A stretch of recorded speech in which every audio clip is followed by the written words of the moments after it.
Kagulat World, hindi pa man nagsisimula ang main draw ng 2026 US Open, punong-puno na agad ang schedule ni Alexandra Ayala sa New York. At hindi basta ordinaryong warm-up ang naghihintay sa Filipina tennis star. Sa loob lamang ng ilang araw, makakasabak siya sa isang star-studded mixed doubles championship, susundan ng isang high-profile exhibition sa Arash Stadium bago tuluyang sumabak sa women's singles ng US Open. Unang malaking assignment ni Alex, ang US Open Mixed Doubles Championship presented by Vital Proteins, kung saan makakapareha niya ang Canadian star na si Felix Auger-Aliassime. Ang main competition ay nakatakda sa August 25th at 26th, at kabilang sa field ang ilan sa pinakamalaking pangalan sa tennis, gaya nina Aryna Sabalenka, Novak Djokovic, Iga Swiatek, Casper Ruud, Elena Rybakina, Taylor Fritz, at pagkatapos lamang nito, August 27, balik agad si Alex sa Arthur Ashe Stadium para sa Stars of the Open presented by Chase, kung saan nakatakda siyang makaharap ang close friend at American rising star na si Eva Jovic. Kasama rin sa event sina Amanda Anisimova, Marta Kostyuk, Joe Fonseca, Lerner Tien, Arthur Fils at Alex Michelsen. At pagkatapos niyan, doon pa lamang magsisimula ang tunay na Grand Slam mission ni Alex. Ang US Open Singles main draw ay tatakbo mula August 30th hanggang September 13th. Pero isang bagay ang kailangang linawin, sold out na ba ang US Open events ni Alex? Hindi pa natin maaring sabihin yan. Sa latest official US Open pages, may ticket links pa para sa mixed doubles at Stars of the Open at may available tickets din sa secondary market. Ang siguradong sold out, ang Alex Nike merchandise na ubos umano sa loob lamang ng ilang minuto. Kung may isang bagay na malinaw sa schedule ni Alex papunta sa 2026 US Open, ito iyon. Hindi siya pupunta sa New York bilang simpleng participant lamang. Ginagawa siyang isa sa mga major attractions ng tournament. Official US Open mismo ang nag-profile kay Alex bilang isa sa kanilang players to watch. Ayon sa tournament, magiging isa siya sa biggest attractions ngayong taon dahil sasabak siya hindi lamang sa women's singles, kundi pati sa mixed doubles championship at Stars of the Open exhibition. Napakalaking statement nito para sa isang Filipina. Isipin natin ang sequence. Sa August 25th, pwedeng magsimula agad ang mixed doubles journey ni Alex at Felix Auger-Aliassime. Ang unang dalawang rounds ng main event ay lalaruin sa Louis Armstrong Stadium at Arthur Ashe Stadium. Kapag umabot sila sa semifinals at final, balik sila kinabukasan, August 26th, sa Arthur Ashe Stadium. At hindi ordinaryong partner ang ibinigay kay Alex. Si Felix Auger-Aliassime ay isang established ATP star at multiple-time US Open semifinalist. May Olympic mixed doubles experience din siya matapos manalo ng bronze medal kasama si Gabriela Dabrowski sa Paris Olympics. Pareho rin silang may connection sa Rafael Nadal Academy, kaya may interesting familiarity sa kanilang tennis backgrounds. Mismong si Alex ay excited sa partnership. Sinabi niya sa US Open na excited siyang makalaro si Felix at tinawag niyang very electric ang atmosphere ng US Open para sa mixed doubles. Pero hindi madali ang field. Kasama rito ang tandem ni Aryna Sabalenka at Novak Djokovic, Elena Rybakina at Taylor Fritz, Iga Swiatek at Casper Ruud, Amanda Anisimova at Lerner Tien, Jessica Pegula at Jack Draper, Elina Svitolina at Gail Monfils, at defending champions Sara Errani at Andrea Vavasori. In short, Halo's All-Star Game ng World Tennis ang mixed doubles event. Pero pagkatapos ng posibleng 2 araw ng high-intensity mixed doubles, hindi pa makapagpahinga ng matagal si Alex.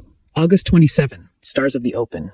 At dito, isa namang storyline ang naghihintay. Alexandra Ayala versus Eva Jovic. Magkaibigan sila, parehong bahagi ng bagong generation ng women's tennis. Pero sa Arthur Ashe Stadium, kailangan nilang maging magkalaban.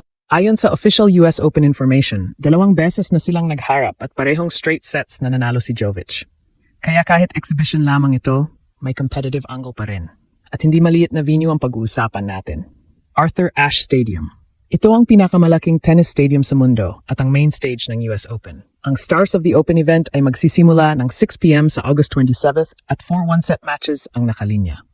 Alex versus Eva ang ikatlong match sa order of play matapos ang Amanda Anisimova, Marta Kostyuk at Joao Fonseca, Lerner Tien matches. Kaya kung titignan natin ang schedule, napakabilis ng turnaround. August 25th, mixed doubles. August 26th, mixed doubles semifinals, final kung makausad. August 27, Stars of the Open. Then pagsapit ng August 30th, magsisimula ng US Open singles competition. Ito ang dahilan kung bakit napaka-interesting ng preparation ni Alex. Hindi lamang dahil maraming laban, kundi dahil halos lahat ng events na ito ay nasa malaking stage at may malaking audience. At ngayong galing si Alex sa Cincinnati Open, kung saan napalaban niya si Amanda Anisimova sa 3 sets bago matalo, 4-6, 6-4, 6-2. Malaking pagkataon ang New York stretch para ma-maintain niya ang rhythm at confidence bago ang Grand Slam singles campaign. May risk syempre sa fatigue. May ilang commentary na nagtatanong kung magiging ideal ba ang napakasiksik na pre-US Open schedule dahil kailangan ding protektahan ni Alex ang kanyang katawan bago ang singles main draw. Pero may kabilang side yon. Match sharpness, crowd familiarity, Arthur Ashe experience, at pressure exposure bago pa man magsimula ang main tournament. Para kay Alex, parang buong US Open Fan Week ay magiging isang malaking rehearsal bago ang pinakamahalagang bahagi ng kanyang New York mission. Ngayon, punta tayo sa malaking tanong. Sold out na rin ba ang mga event ni Alex sa US Open? Dito kailangan nating maging accurate. Sa latest information na available ngayon, wala pang sapat na official evidence para sabihing sold out na ang Mixed Doubles Championship o Stars of the Open dahil kay Alex. Sa official US Open Mixed Doubles page, may nakalagay pa ring buy Tuesday tickets at buy Wednesday tickets. Sa Stars of the Open page, mayroon ding buy tickets option. May secondary market listings din para sa August 25th Mixed Doubles session. August 26, Mixed Doubles Final Session at August 27, Stars of the Open. Kaya hindi natin dapat gawing fact ang US Open sold out kung hindi pa yon confirmed. Pero dito nagiging interesting ang kuwento. Dahil may dalawang totoong sold out signals na nagpapakita kung gaano kalakas ang tinatawag na Ayala Mania. Una, sa National Bank Open sa Toronto nitong Agosto, iniulat na sold out ang unang scheduled match ni Alex, habang malaking Filipino community ang naghanda para panoorin siya.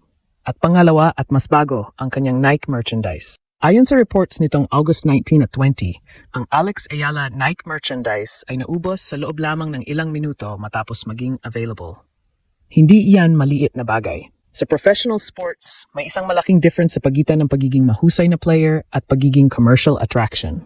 Maraming magagaling, pero hindi lahat nakakapagpaubos ng sariling merchandise. Hindi lahat nakakapag-create ng ticket demand. At hindi lahat binibigyan ng sunod-sunod na appearance sa pinakamalaking venue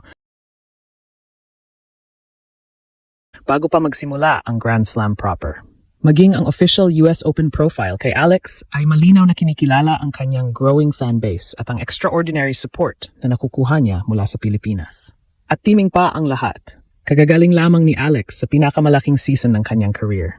Nag-champion siya sa Washington, D.C., kung saan naging unang Filipina na nanalo ng WTA Tour Level Singles title.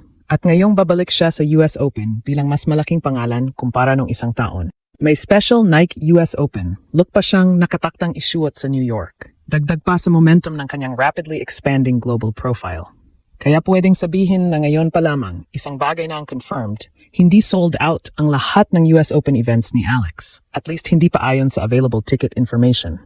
Pero sold out na ang sarili niyang Nike merch at mayroon na siyang history na match ticket sellout ngayong North American hardcourt swing. Iyan ang mas malakas na kuwento.